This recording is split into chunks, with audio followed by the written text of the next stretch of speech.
It was not quite the annual defeat at St Andrews for Bristol City, but it was yet another frustrating day up in Birmingham, and after 3 wins in a row for Liam Manning's side, a 0-0 draw against a struggling side, not great, and possibly not the ideal result either. But, bigger picture, 10 points from the last 12. If you had offered that to me at the start of this run, happily taken it. It was a complete bore fest, if I'm being brutally honest. A very dull game, low on chances, very low on quality as well, and two sides really heading in completely different directions. Bristol City dominant with the ball, but as I said, no real huge opportunities created. Maybe Anis Mehmeti had, you could count that as a big chance. I would say it's a half chance really.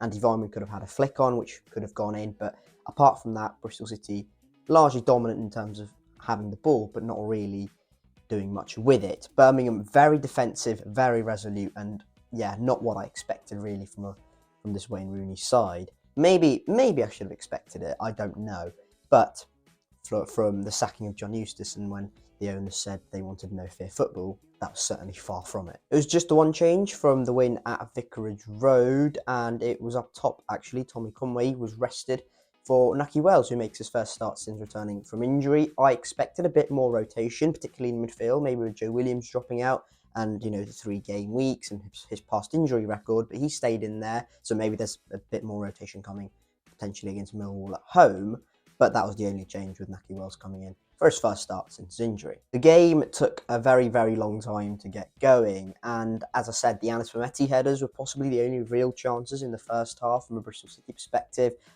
Birmingham offered little to nothing apart from towards the end where the substitutions had a slight impact, but apart from that, Bristol City were largely the more dominant side and the only side that really, if there was ever going to be a winner, we were going to win it. But ultimately, we didn't win it and it was a 0-0 draw.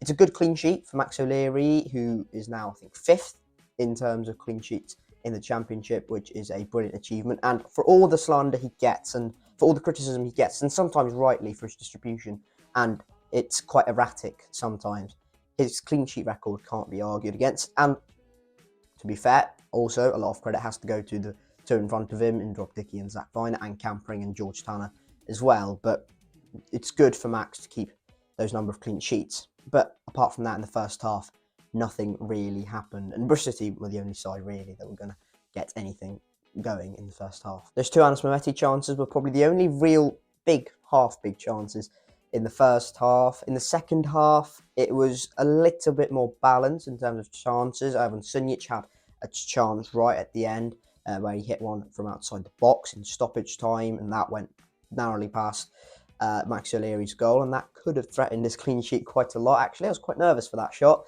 but Bristol City had one real good chance where Jason Knight put a beautiful ball into the box. That was our only real, I'd say, quality ball in to the box, and that was just missed by Andy Vyman. I think if he'd got a good touch on that, that probably goes in. And in the first half as well, Nahki Wells comes in, and then that his shot takes a deflection. I think it just narrowly goes past the far post. But generally, chances-wise, neither team really created much, and Bristol City eventually had no shots on target, so no real shots to trouble John Ruddy. But there were a few close shaves for the Birmingham keeper. And ultimately, it finished 0-0, and I think City are going to have games like that throughout the Liam Manning era, really, where we have the majority of the possession, team maybe in bad form, or just do play like Birmingham did on Friday night, where they sit in deep and just frustrate City, and I think Millwall might do that,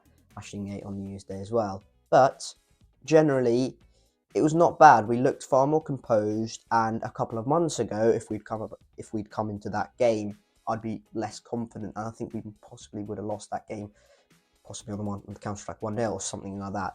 But it was good. I think we controlled the midfield really well against 2 good midfielders.